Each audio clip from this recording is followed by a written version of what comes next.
ଜଣକୁ କିଏ ମାଡ଼ ମାରିଲେ ଆଉ ଜଣେ ମାରିବା ପାଇଁ ଡେଇଁ ପଡୁଥିବ ନିଶ୍ଚୟ। କଟି କଟି ଡବଲ କଟି। রাইট রাইট তুমি কেমন জানলো তোমার भी সাথে দিলে না কোনা ଗୋଟାଏ ବାଇକ୍, ଗୋଟାଏ ବାଇକ୍, ଗୋଟାଏ ମୋବାଇଲ, ଗୋଟାଏ ପ୍ରେମିକା।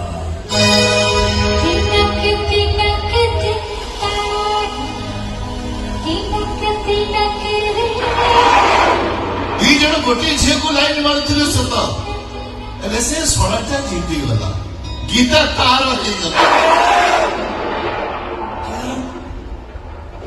କହିଲ ଗୀତା? ହଁ ଗୀତା ଏଇ କଥାଟା ତମେ ତ ପ୍ରେମିକାକୁ କହିପାରିଥାନ୍ତ। ରାଣ ପକେଇଦେଲା, ମୋ ସାଙ୍ଗର ରାଣ, ଜଗନ୍ନାଥଙ୍କ ରାଣ ପକେଇଥିଲେ ମୁଁ କହିଦେଇଥାନ୍ତି, ହେଲେ ମୋ ସାଙ୍ଗର ରାଣ ପକେଇଦେଲା ଇଡିଏଟଟା।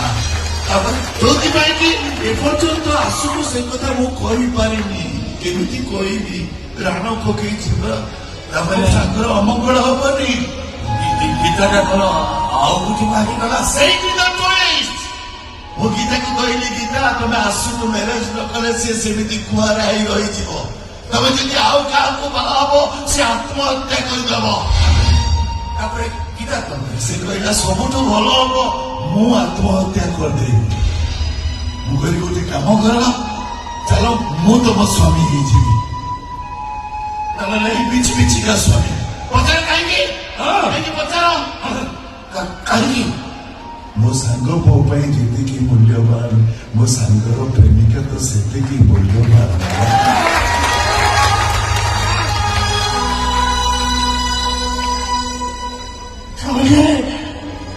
ବିଛି ବିଛିକା ସ୍ୱାମୀ ସ୍ତ୍ରୀ, ତା ମଥାର ସିନ୍ଦୁର ଏଇ ଦୁନିଆ ପାଇଁ, ତା ହାତର ଶଙ୍ଖା ବଦନାମରୁ ବଞ୍ଚିବା ପାଇଁ, ଆଉ ବର୍ଷକୁ ଥରେ ତା ହାତର ଗୋଟିଏ ରାକ୍ଷୀ ମୋ ହାତ ପାଇଁ।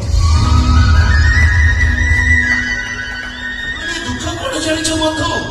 ମୁଁ ତା ପାଇଁ ଏତେ କଲି, ହେଲେ ସିଏ ମତେ ଭୁଲ ବୁଝିଲା। ତାରି ପାଇଁ ମୁଁ ବର୍ବାଦ ହେଇଗଲି, ତାରି ପାଇଁ ମୋ ଫ୍ୟାକ୍ଟ୍ରି ନିଲାମ ହେଇଗଲା, ମୋ ଭଉଣୀକି ତା ଘରର ଚାକର ସହିତ ବାହା କରେଇଦେଲା। ଏମିତିକି 2 ଦିନ ତଳେ ମୋ ଭଉଣୀର ପୁଅକୁ ମାରିଦେବା ପାଇଁ ସେ ବିଷ ଦେଇଥିଲା।